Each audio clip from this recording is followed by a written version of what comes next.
I'm here to talk about TGIF, After Hours at the Crane, happening on Friday, March 29th. We're inviting everybody 21 and over to come to the library starting at 6 o'clock. The library will close at 5, but we're going to reopen at 6 for this special event, and it's going to be great. We're going to have Idle Hour here with food, drink, and some cocktails, and we have Nico Rivers and the Blackgrass who are going to play the first set, and I'm joined by Nico Rivers and Emily. Emily, I don't know your last name. I didn't catch that. It's Graham Handley. Graham Handley. Thank you for joining me today to talk about this and to talk about your music. I'm so psyched to have you here. Thanks for having us. Yeah. So I just learned today that you live also in Quincy. So we're going to have you and other band friends of yours, the Van Burens, are going to play also Quincy. So it's going to be a local night. Nice. We're really looking forward to it. How long have you been playing together? I think it's been 2 to 3 years we've been performing together. We met in college actually years ago, and we played music together back then just in our apartment, but it wasn't anything serious. Then we went our separate ways after college, but had similar roots to Los Angeles, and then moved back, and then we reconnected when we got back, and a couple of years ago we started performing together. Very cool. Do you perform, you're performing regularly? I mean, Yeah, we have a band in Boston that we play around with. We tour together as a duo mostly. We have a tour coming up in April. We tour in the US and over in Europe. what kind of music do you play? As the two of us, it takes on a little bit more of a folk type of thing due to the nature of acoustic guitar and such. But it's sort of indie rock with a bit of influence from Americana and folk music. I had somebody ask me the other day what Americana is. Yeah, it's sort of a vague genre. I've heard everyone from, Tom Petty to artists with more of like a bluegrass feel can be called Americana. Yeah. So to me, what it just means that it has roots that come from traditional folk music, and it's like a song-based genre. It's singer-songwriter in some ways. Yeah. Okay. And do you play covers? Do you mostly play your own original music? What do you like to do? We do both. Yeah? What we'll be doing at the library will probably be a mixture of both originals and cover songs. Cool. So your influences, you started listening to, have you changed? You used to be in a hardcore band, I understand, and you changed to hip-hop, and now you're doing Americana? Yeah? Never did hip-hop. No? All right. But yeah. Not yet. Leave your options open. That's important. True. Yeah. We have been working on a documentary. Emily's a documentarian about beatboxing, so you never know. Very cool. I saw the Carolina Chocolate Drops with Ronnie Giddens, if you know them. I don't. You should check them out. They do Appalachian string music in the African American tradition and revive it. And Rihanna's done some awesome stuff too, but they have a beatboxer as a member of their band. Oh, that's awesome. Yeah. You definitely have to check it out. Nice. Beatboxers, underutilized in Do you bands. beatbox yourself? Oh my God, I wish. Yeah, it's a serious skill. They've attempted to teach me, and I do think if you do it enough, you can learn how to do it. It's just years. Yeah. It's like walking down the street and like doing it as you're walking, and just like Looking crazy. yeah. Right on. So you're a guitarist and I'm a guitarist. Multi-instrumentalist, I'm guessing? Yep. Yeah. My main instruments are guitar, vocals, and harmonica. Okay. Influence-wise, I played in some metal bands growing up, hard rock bands. Started playing music because of Black Sabbath. Okay. And then at a certain point, things started to shift. It's probably around the time that like Bright Eyes, Conor Oberst was coming out, and he was a huge influence on my songwriting Right. and my style. And then, the obvious influences of like Neil Young, Bob Dylan, the Beatles. Right. And then Tom Morello decided to follow you. Yeah. Started ripping me off. Well, man, that's rough. Yeah. And do you sing, I assume? Yes. All right, yeah. Do you play other instruments as well? I wish I played instruments. Okay. Well, I play percussion type stuff. Yep. I started learning the mandolin, That's cool. so it's kind of a progression. Yeah. She dabbles. I dabble. Yeah. Some tambourine here and now, and Yeah, I really kazoo? honestly, I do play the kazoo. All right. Yeah. Excellent. Yeah. It's very, very cool. I've heard from everybody. everybody's playing it. Everyone's playing it. Yeah, and future beatboxer. There you go. Is there anything else you'd like people to know? One thing we try to do is we try to find some common ground between the danceable stuff as well as some contemplative lyrics. Yep. We definitely focus a lot on, trying to come up with meaningful lyrics that give people something to think about. So a little bit of both, just we hope that people come out and have some good times and, are open-minded to hearing some lyrics that may get them to think about some things they don't like to think about. So a little Yeah. context for the song that we're going to do is there was something called the Acoustic Guitar Project, Okay. which this company passes around a guitar to all different singer-songwriters all across the world, right? Yeah. I mean, it's not the same guitar, but it's a specific type of guitar. Different cities have a guitar that goes through all different songwriters. Okay. So each So of it's a these, 6-string steel string. Yeah. Kind Yeah. of, okay. So each of these singer-songwriters has the opportunity to write a song on this particular guitar, and then there are showcases, and they have a whole website. But our thoughts for this song was, okay, we're gonna write a song that's not sad. A lot of the songs we write aren't necessarily sad, but they're about the topics that might be hard to think about. Things that you want to express and Yeah. are worth your time. Yeah. That makes sense. Yeah. I know that a lot of you mentioned earlier that the documentary work you do is around social justice issues. I don't know if there's anything. We talked about the beatboxing documentary, but is there other social justice? I assume that there's got to be some crossover between the song and then some of the documentary work and Oh the man, spirit. it's weird that you'd bring that up actually, because so the song that we ended up writing, it's kind of funny that we were trying to write a happy song because we took a stab at it. We did our best shot. But we were sort of looking at the places that we're at in life, and kind of it's just sort of surrounding the idea of what if, I think as kids everybody grows up with this thing that they want to be, and especially with our generation, people told us you can be that, like Anything you want. you can be. I wanted to be a doctor in the morning, dancer during the day, and a pilot at night. My mom was like, "Go for it." There you go. Great advice. So it was sort of this thing of like we were looking at, okay, like what were these ideas that we had about things that we had originally wanted to be, and where are we at now? And a little bit of the song was influenced by doing documentary, because it's this thing where you're asking people to reveal parts of themselves that are the most difficult to talk about. And I think a lot of what songwriting is about, and a lot of the job of a songwriter, is to make these things easier to digest and easier to talk about, and to sort of put these feelings that don't necessarily feel good into some kind of encompassing package to communicate to other people that they're not alone. So. Yeah, reaching out and finding what speaks to people deep inside that's personal, because it has to come from a personal place, but that is also something that each of us can take and interpret in our own way.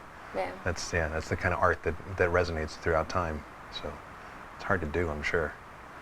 Yeah. It's hard for people. Yeah, it's hard. It's a hard ask for Yeah. somebody to share that. Is it hard to perform that on a regular basis too? I mean, when you're putting, it's one thing to sing bubblegum, or it's one thing to play something that can be background music. It's another thing when you're putting that kind of soul into it. You want people to pay attention. And I assume that's a challenge. I know I have friends that are musicians. When they go out and play, they don't want to be background noise. And I hope this isn't going to be a situation. I hope people are paying attention to you at this concert. But in reality, it's Friday night.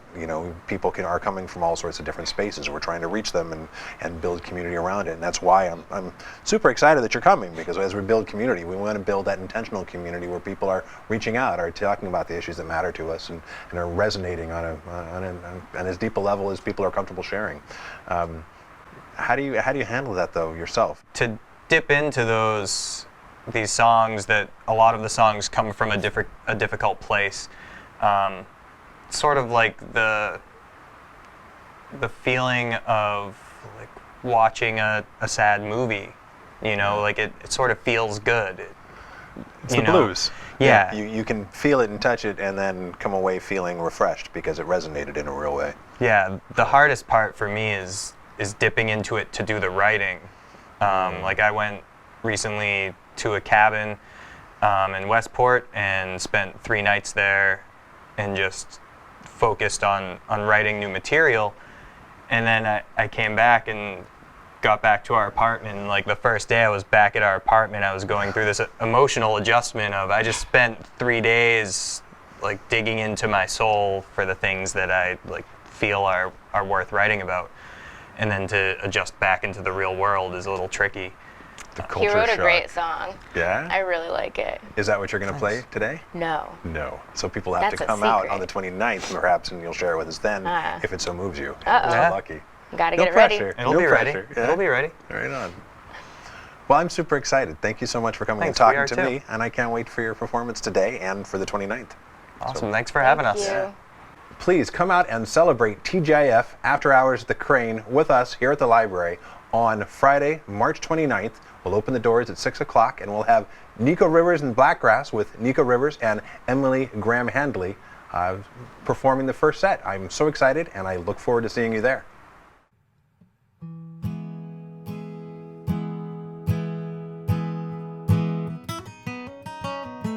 Should have been an astronaut exploring the space that time forgot, instead of wearing holes into these shoes. Walking circles in a vacant lot, kicking coins into an empty pot. Heads or tails, someone's bound to lose. Packed my bags, took the 95 to a carnival of black and white. Did my time, a stranger in the room. As I crossed the Essex County line, I thought I saw you shoot across the sky, and wondered if you had a better view. Ooh, ooh, ooh, ooh, ooh. I've seen a million lives, tried each on for size, for a moment at a time. With every time I walked away was a beautiful mistake. I'll keep on walking blind.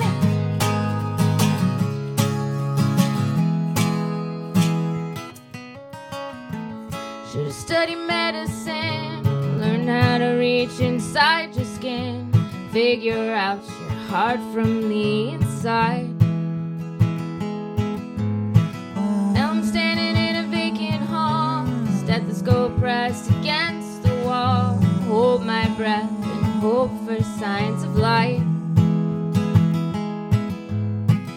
Heard a whisper from behind a door, saw you laid out across the floor. When I asked to see the scarring, you gave in. Said a woman dressed in ocean green. Any questions? I said everything. When you don't know how it ends, where do you begin? Ooh, ooh, ooh, ooh.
Tied my shoes, kissed my wife, and waved the sun goodbye. Next time I see his light will be under a desert sky. All else seems to fail, you know, in government we trust. Shackles round our ankles as our bones begin to rust. Sleep beneath the palm trees, laid out in freedom's rest, stretching as far as I can reach, trying so hard to forget about the landmine sitting next to me and the angel of death. He's been circling like a vulture hanging just above my head. My heart still kicks, my lungs they swell. The oil drips as the bodies start to smell. Death became graceful and stepped into the light. He said, take my hand, son, but I just waved goodbye. I got to shoot through the sun again, shoot through the sun again. We're halfway home now. Shoot through the sun again, shoot through the sun again. We're halfway home, home.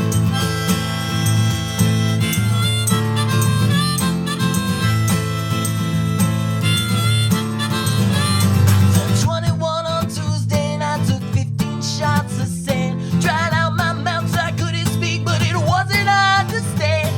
He definitely just laughed, sent his best regards and love, calling me back home. But Lord, he knows I was meant for up above. Or maybe not, it's hard to tell. My eyes can see if there's a bottom to the well. Death be patient.